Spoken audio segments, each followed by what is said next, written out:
मतलब बचपन से सर जीनियस होना पड़ता है क्या इसमें? क्या मतलब क्या मंत्र रहता है कलेक्टर बनने का? राजगढ़ वालों को बता दीजिए थोड़ा सा। जब कलेक्टर इंटरव्यू देने के लिए जाता है, जब वो कलेक्टर रहता ही नहीं है, तब तो आप भी साधारण स्टूडेंट रहे होंगे।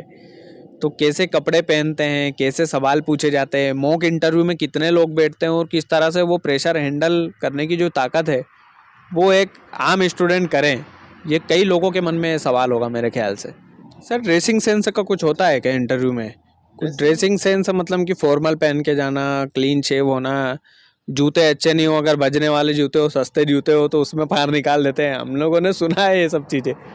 मतलब है ना, मैंने एक चीज़ और सुन रखी है इंटरव्यू के बारे में कि इंटरव्यू में बड़ी अजीब अजीब सी चीज़ पूछते हैं, मतलब कि बताओ ये गिलास अगर मैं फेंकूंगा तो इसके कितने टुकड़े होंगे, और इस तरह से कई सारे सोशल मीडिया पर भी आते रहते हैं कि अगर आप कूद जाओगे यहाँ से तो कितनी मतलब कितनी देर में आपकी मौत हो जाएगी। बहुत सारे इस तरह के कई सारे सवाल आते हैं, तो इस तरह के सवाल पूछते हैं क्या वो लोग कि नहीं पूछते हैं?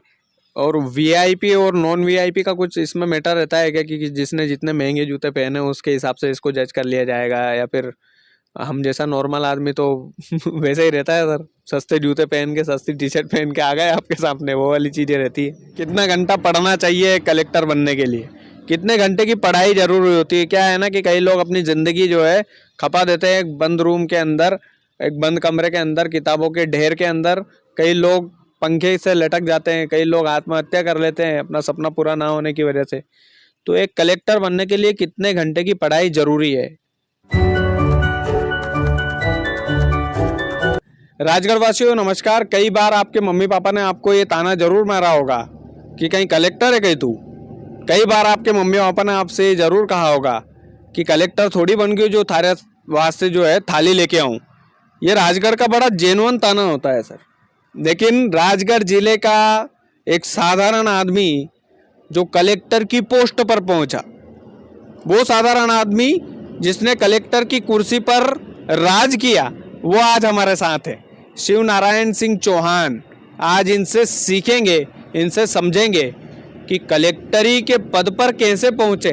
और राजगढ़ जिला तो आखिरी में है शिक्षा के नंबर पर, तो आखिरी में शिक्षा के नंबर पर होते हुए भी इनके ज़माने में तो क्या ही हाल होगा सर शिक्षा का, फिर भी पहुंचे। और हमने सुना है इनके बारे में कि इनके गांव में स्कूल ही नहीं था, ये दूसरे गांव में जाकर के पढ़ाई करते थे, उसके बाद ये कलेक्टर की पोस्ट पर जाकर पहुंचे हैं। तो सबसे पहले तो सर शिव नारायण सिंह चौहान सर, आपका बहुत बहुत स्वागत है हमारे इस चैनल पर। हमारा चैनल म्हारो राजगढ़ है, हम चलाते हैं। पहला सवाल तो यही है सर कि कैसे पहुंचे कलेक्टर पर? धन्यवाद। सभी दर्शकों को नमस्कार। कलेक्टर पद पर आसीन होना इतना आसान तो नहीं है सर। कैसे पहुंच गए? राजगढ़ में रहते हुए कैसे पहुंच गए? मुझे तो हैरानी होती है। देखो, यदि आपका लक्ष्य स्पष्ट है और आपने उस लक्ष्य को प्राप्त करने के लिए बहुत अच्छी प्लानिंग की है और पूरी ताकत, निष्ठा और समर्पण से उस लक्ष्य को प्राप्त करने के लिए आप लग जाते हैं, तो सफलता निश्चित रूप से मिलती है। सबसे पहले व्यक्ति को अपने दिलो दिमाग से भ्रम निकालना चाहिए कि कोई काम वो नहीं कर सकता है। एक ही बात मन में रहना चाहिए, आई विल डू। नहीं सर, लेकिन हम जैसे लोगों के लिए क्या है ना कि कलेक्टर बनना एक सपना रहता है। जब हम 5वीं 6वीं में थे तो हमारे माँ बाप को हम भरोसा दिलाते थे कि हम कलेक्टर बनेंगे एक दिन, लेकिन हो नहीं पाया सर। चाहे जो वजह माने, हमने शायद पढ़ाई में बेईमानी की हो, हमने शायद प्रोफेशन दूसरा चुन लिया हो, लेकिन शिव नारायण सिंह चौहान जी राजगढ़ के रहते हुए राजगढ़ जिले की धरती पर पढ़ाई कर कर जिसके गांव में स्कूल ना हो वो कलेक्टर बन जाए, ये तो सर गजब ही हो गया। मतलब जिस तरह से कलेक्टर बनना आपके लिए सपना था, इसमें कोई शक नहीं, साफ सुथरी बात है। गांव के लगभग हर व्यक्ति के लिए सपना रहता है, मेरे लिए भी सपना रहता है। और उस टाइम यदि किसी व्यक्ति को बोल भी दिया कि मैं कलेक्टर बनना चाहता हूं, तो वो व्यक्ति मजाक का पात्र बन जाता था। अरे कलेक्टर बन जाएगा, ये बात सबके साथ होती है। लेकिन चूंकि जैसा मैंने आपको बताया कि मैं गांव का रहने वाला हूं, और ये बात भी सही कही आपने कि जो मेरा गांव है पाटन खुर्द, उसमें स्कूल नहीं था। पाटन खुर्द एक्चुअली में खुजनेर तहसील में है, पहले राजगढ़ तहसील में था, अब नई तहसील बन गई खुजनेर, तो उसमें है। ज़िला तो राजगढ़ ही है। तो उस ज़माने में पाटन में स्कूल नहीं था। पाटन के पास में गांव है चाटुखड़ा, वहाँ पर स्कूल था। तो मैं पहली क्लास से लेकर 8वीं क्लास तक चाटुखड़ा में ही पढ़ा। उसके बाद फिर वहाँ स्कूल नहीं था आगे। उसके आगे आसपास सबसे पास में था खुजनेर में। तो 9वीं क्लास से लेकर 11वीं क्लास तक मैं खुजनेर में पढ़ा। और ये बात सही है कि उस ज़माने में भी स्थिति बहुत उतनी अच्छी नहीं थी। हमारे ज़माने में नहीं है अच्छी स्थिति तो राजगढ़ की, तो आपके ज़माने में तो क्या ही होगी सर। नहीं, मैं बता रहा हूँ आगे। 11वीं क्लास में हम लोग 12 लोग थे। उस टाइम हायर सेकेंडरी 12th नहीं हुआ करती थी, 11वीं हुआ करती थी। उस 12th नहीं होती थी, 11वीं होती थी। उन 12 लड़कों में से हम सिर्फ 2 पास हुए थे और 10 या तो फेल थे या सप्लीमेंट्री थे। जो 2 पास हुए थे उसमें से एक मेरा फर्स्ट क्लास था और दूसरे का सेकंड क्लास था और बाकी फेल थे या सप्लीमेंट्री थे। उस ज़माने में फर्स्ट क्लास आना बहुत बड़ी बात होती थी, पर यह ईश्वरी कृपा है और सुनियोजित मेहनत है कि उस टाइम भी उसमें 11वीं में हमने फर्स्ट क्लास पाया था और स्कूल में टॉप भी किया था। सर ये मतलब होता कैसे, कलेक्टर बनने की आई कैसे मन में, और फिर गाइडेंस किसने दिया? आज के ज़माने में लोगों को गाइडेंस नहीं मिल पाता है कि कहाँ से क्या कोर्स करे, किस तरह का कोर्स करे। और राजगढ़ के कई लोग जो है यूपीएससी की तैयारियां करने में लगे हुए हैं। इंदौर, उज्जैन, जबलपुर जैसे बड़े शहरों में कई लोग तो कोटा भी गए हैं।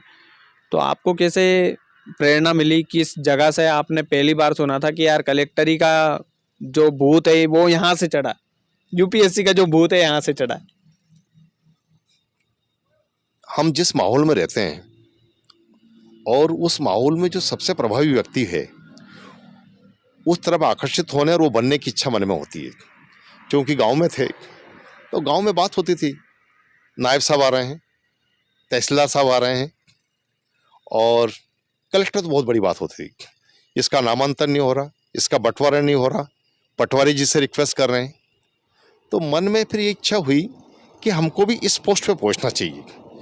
जो हमारे गांव वाले जो दूसरे लोग हैं, चिर परिचित लोग हैं, ये भटक रहे हैं, तो ये काम हमको करना चाहिए। पर ये बात सही है कि उस ज़माने में जानकारी का बहुत अभाव था।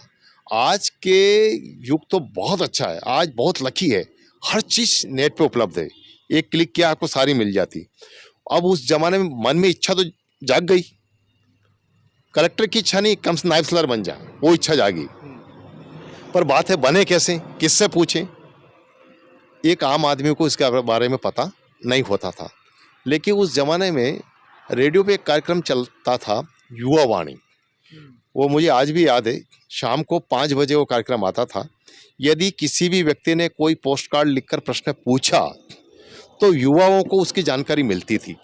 तो उस ज़माने में मैंने पूछा था पोस्ट कार्ड लिख के कि नायब तहसीलदार कैसे बनते थे। उस टाइम 5 बजे के आसपास रेडियो में अपने पास रखता था। मुझे याद है कि मैं अपने खेत पर था और जैसे ही 5 बजे मैंने रेडियो खोला और उसमें से जब जवाब आए तो एक क्वेश्चन आया कि शिवनारायण जी पाटन से पूछना चाहते हैं कि नायब तहसीलदार कैसे बनते हैं। तो उन्होंने मुझे पूरी प्रोसेस कलेक्टरी से पहले आपका सपना ये था कि नायब तहसीलदार बन जाए? या पहले मतलब पहला सपना यही था? देखो, जैसा आपने कहा ना कि जो मतलब व्यक्ति सोच ही नहीं सकता। आज की बात अलग है, उस ज़माने में कलेक्टर बनना सोचना बड़ी बात थी, कैसे बने। तो ये था कि नायब तहसीलदार भी बन गए तो बहुत बड़ी बात है। पर जब उसके बारे में जानकारी मिली और उसके बाद जब मैं कॉलेज में गया, कॉलेज में पढ़ने नहीं गया था, मैं कॉलेज में पढ़ाने गया था। मैं 4 साल तक प्रोफेसर रहा। उस टाइम फिर मुझे बहुत सारी जानकारी मिली। तो उसके बाद फिर मैंने तय किया कि मुझे पीएससी देना। उसमें भी एक रोचक एक घटना मैं आपको सुनाना चाहूँगा। उस टाइम कोचिंग क्लासेस चलती थी और एक पत्रिका निकलती थी, प्रतियोगिता निर्देशिका, जिसको जयंतीलाल जी भंडारी चलाते थे, मीनाक्षी भंडारी चलाती थी। और उस टाइम जो पेपर चलता था नई दुनिया, उनमें भी क्वेश्चन आते थे। तो एक बार क्वेश्चन और आंसर आया था नई दुनिया में, तो मुझे लगा कि इसका आंसर गलत है। तो मैंने नई दुनिया को पोस्ट कार्ड लिखा था कि आपने ये गलत जानकारी दी और युवाओं को आप भ्रमित कर रहे हैं। उस जमाने की ईमानदारी थी, उन्होंने मेरा पोस्ट कार्ड छापा और उत्तर सही किया था। फिर जयंतीलाल भंडारी जी के वहाँ से मैंने नोट्स बुलवाए थे, और जब मैंने देखा कि इसमें से तो 1% के आसपास इनका आंसर ही गलत है, तो एक युवा में जो आक्रोश रहता है, उसी आक्रोश के तहत मैंने उनको चिट्ठी लिखी, अंतर्देशीय पत्र लिखा कि आप युवाओं के साथ गलत कर रहे हैं। उस टाइम सद्भावना देते, उन्होंने कहा हम आपसे मिलना चाहते हैं। मैं इंदौर गया, उनसे बात हुई, उन्हीं के घर खाना खाया, और उन्होंने कहा कि हमारी कोचिंग ज्वाइन कर लो। मैंने कहा नहीं, मैं कोचिंग ज्वाइन नहीं कर रहा हूँ। तो उन्होंने कहा नहीं, सीखने के लिए नहीं, पढ़ाने के लिए। अच्छा, मतलब कि आप हायर हो गए थे पहले ही। तो मैंने उनसे कहा नहीं, मैं प्रोफेसर हूँ, इसलिए मैं नहीं आ सकता। लेकिन उसके बाद फिर हमारा उनसे भी संपर्क बना रहा, और इन सब चीज़ों से मुझे फिर बहुत कॉन्फिडेंस आया कि भाई पेपर में आती वो बात भी गलत हो सकती है, लेकिन मेरी बात सही है। पत्रिका में जो आती है वो भी गलत हो सकती है, लेकिन मेरी बात सही है। और मतलब बचपन से सर जीनियस होना पड़ता है क्या इसमें? क्या मतलब क्या मंत्र रहता है कलेक्टर बनने का? राजगढ़ वालों को बता दीजिए थोड़ा सा।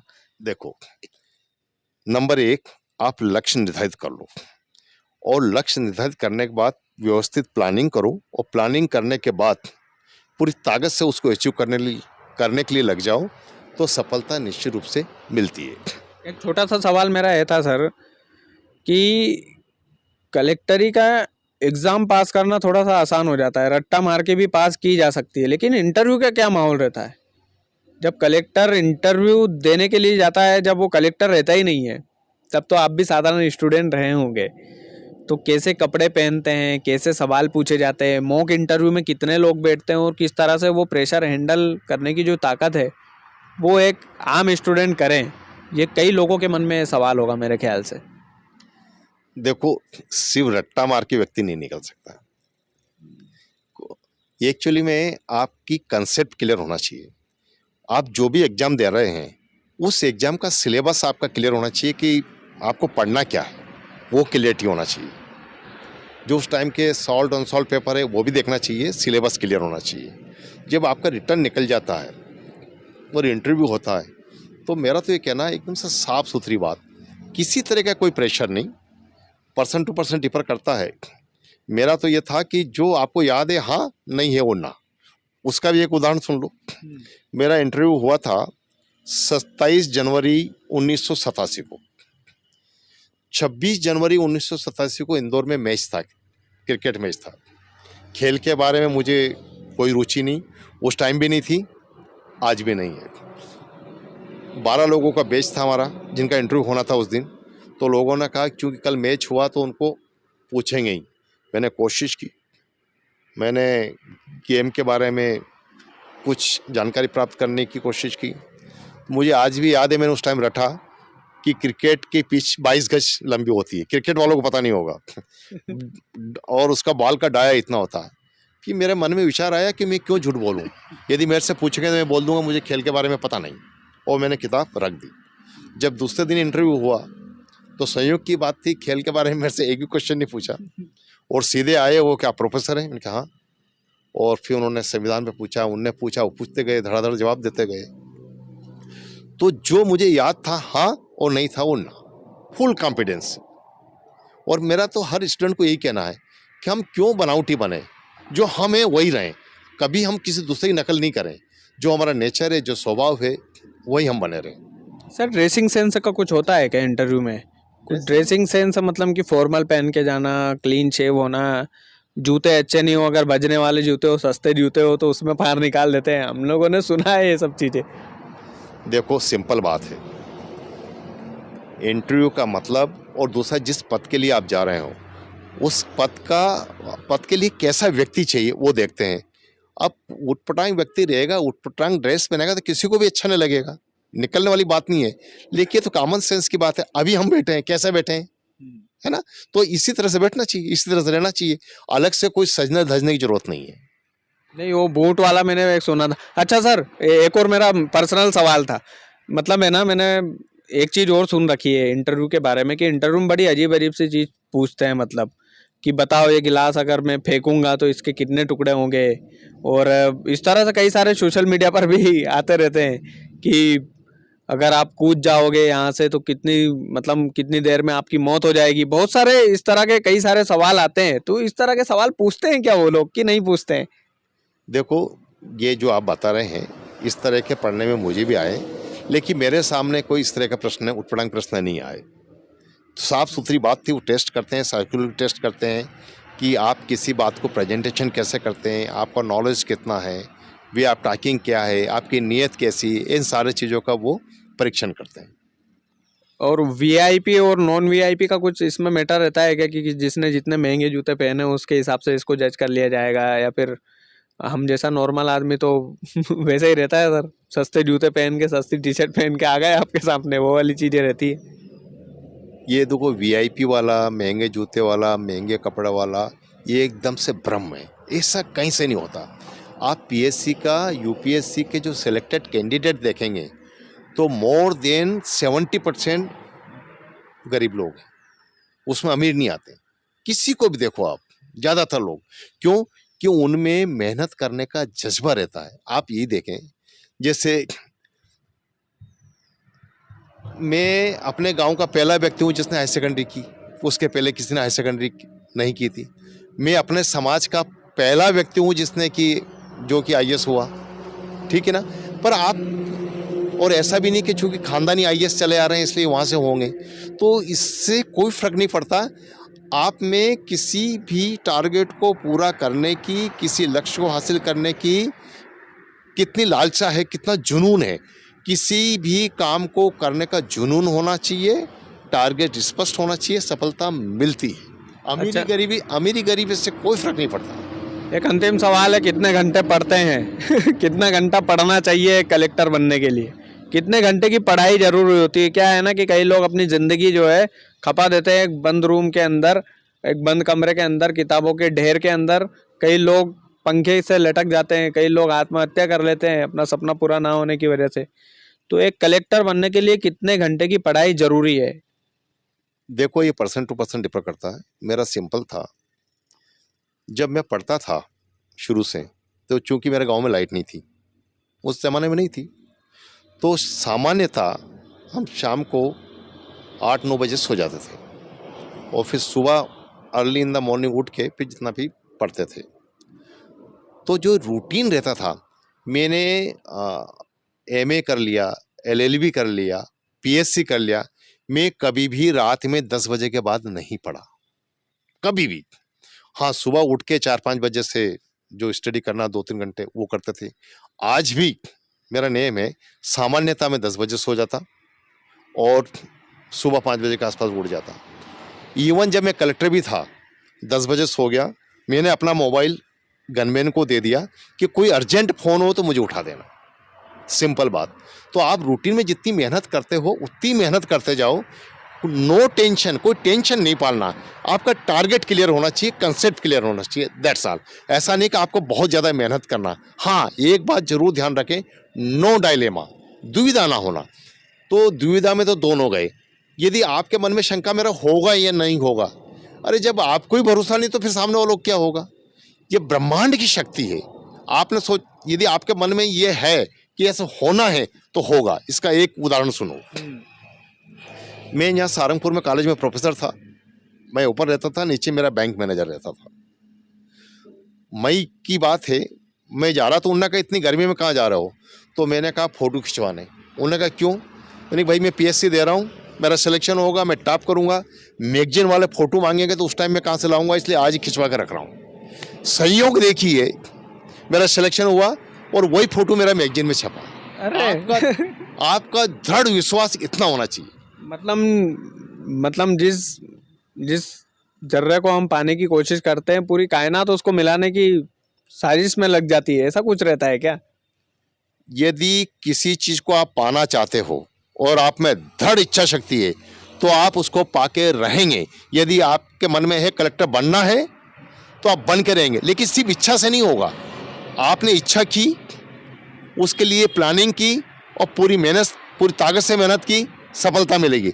जैसा अभी आप मीडिया में हैं और आपके मन में है कि नहीं मैं मीडिया पे टॉप पे पहुंचूंगा, तो आपने प्लानिंग की, दृढ़ इच्छा शक्ति से काम किया, तो हो सकता है 10 साल बाद अपन मिले, पता नहीं आप कहाँ होंगे, लेकिन मेहनत पूरी ईमानदारी से होना।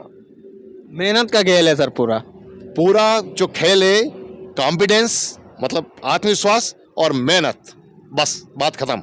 इसके अलावा और कुछ नहीं। ईश्वर मदद करता है। यदि आपका लक्ष्य साफ है, नियत साफ है, टारगेट क्लियर है, तो पूरा ब्रह्मांड उसको पूरा करने में लग जाता है। वो पूरा होता ही है। एक अंतिम सवाल, राजगढ़ में कई लोग सरकारी स्कूल में पढ़ते हैं, सरकारी स्कूल में पढ़ने वाला कलेक्टर बन सकता है कि नहीं? देखो, मैं सरकारी स्कूल में पढ़ा और आपके सामने पढ़ा, सरकारी स्कूल में पढ़ा और कलेक्टर बना। इवन मैंने कभी कॉलेज में नहीं पढ़ा, फिर भी पढ़ाया तो है, फिर भी प्रोफेसर कैसे हो गए आप? कॉलेज में नहीं पढ़ा, प्राइवेट पढ़ा, उसके बाद भी कलेक्टर बना। और कॉलेज में नहीं पढ़ा लेकिन उसके बाद भी 4 साल पढ़ाया। सब संभव है। मैंने क्या कहा? सब संभव है। Nothing is impossible. वो व्यक्ति कॉलेज में पढ़ा नहीं, वो पढ़ा कैसे सकता है? थोड़ी बात समझ नहीं आई मुझे, हजम नहीं हुई। मतलब nothing is impossible, everything is possible. आपकी दृढ़ इच्छा शक्ति हो, पॉसिबल हो, सब आप जो चाहते हो अचीव कर लेंगे। अब आपका प्रश्न है कि कॉलेज में पढ़े नहीं तो पढ़ाया कैसे? Education means education. जब मैंने एमए किया है और एमए उस टाइम फर्स्ट क्लास था और एमए फर्स्ट क्लास वालों की कॉलेज में ज्वाइनिंग होती थी, तो जब आपके पास एमए है या पीजी है तो ये नहीं देखा जाता है कि आपने किस कॉलेज से किया नहीं किया, बस आपके पास डिग्री है। और यदि डिग्री है और डिग्री के आधार पर ही आप पीएससी दे सकते हैं, यूपीएससी दे सकते हैं, कॉलेज पहुंच सकते हैं, तो पहुंचे और किया, बन गए। बस एक बार ठान लो। सर, आपसे बात करने के बाद बड़ा अजीब सा लगता है कि कलेक्टर बन गए बस, मतलब इतना इजी। मतलब हम जैसे लोगों को तो गालियां पड़वाते हैं, आप जैसे लोग की हम जब हमारे माँ बाप अखबार में पढ़ लेते थे कि रिक्शे वाले का लड़का जो है कलेक्टर बन गया, तो हमको ताने सुनने को मिले, वो रिक्शा वालों कलेक्टर बन गए हो और तू यहाँ कहीं कर रहे हो।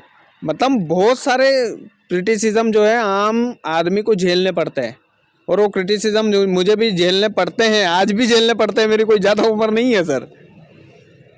अब एक बार आपने थोड़ी देर पहले प्रश्न किया था क्या अमीर जरूरी है, क्या वीआईपी जरूरी क्या? अब आपने कहा कि रिक्शा वाला का ही बन सकता है। इसका मतलब साफ हुआ कि आपका गोल क्लियर हो, आपका लक्ष्य निर्धारित हो और आप पूरी ताकत से लग जाओ।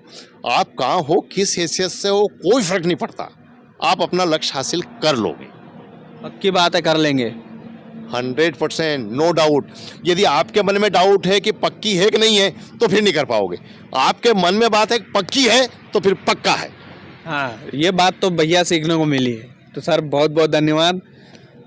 अब मन कर रहा है कि पत्रकारिता छोड़ के कलेक्टर की तैयारी करें। नहीं, मेरा एक कहना है कि किसी को छोड़ के कुछ नहीं करना। जिस विषय में अपनी रुचि है वही विषय करें। कोई भी काम छोटा नहीं होता। यदि आपने कोई भी काम अपना हाथ में लिया और उसमें आपकी रुचि है, पूरी शिद्दत से करोगे तो उसमें ही टॉप पर पहुंचोगे। यदि आपकी रुचि मीडिया में है तो आप कलेक्टर बिल्कुल मत बनो, मीडिया में ही टॉप पर पहुंचोगे। बिल्कुल पहुंचेंगे सर, आपका आशीर्वाद रहा तो। Thank you so much sir time देने के लिए। और शाहरुख खान का लास्ट में डायलॉग भी चिपका दिया सर ने कि धंधे, मतलब कोई भी धंधा छोटा नहीं होता और धंधे से बढ़ के कोई धर्म नहीं होता। तो ये चीज़ें हैं। Thank you so much sir. Singrauli collector रह चुके हैं, पन्ना कलेक्टर रह चुके हैं सर, एसडीएम के पद पर रह चुके हैं और भी कई सारे आधिकारिक पद पर रह चुके हैं। राजगढ़ वासियों को उम्मीद है कि इस वीडियो से आपको जो है बहुत कुछ सीखने को मिला होगा कि एक आम लड़का जिसके गाँव में स्कूल नहीं था राजगढ़ में, वो दूसरे गाँव के स्कूल में जाकर के कलेक्टर बना।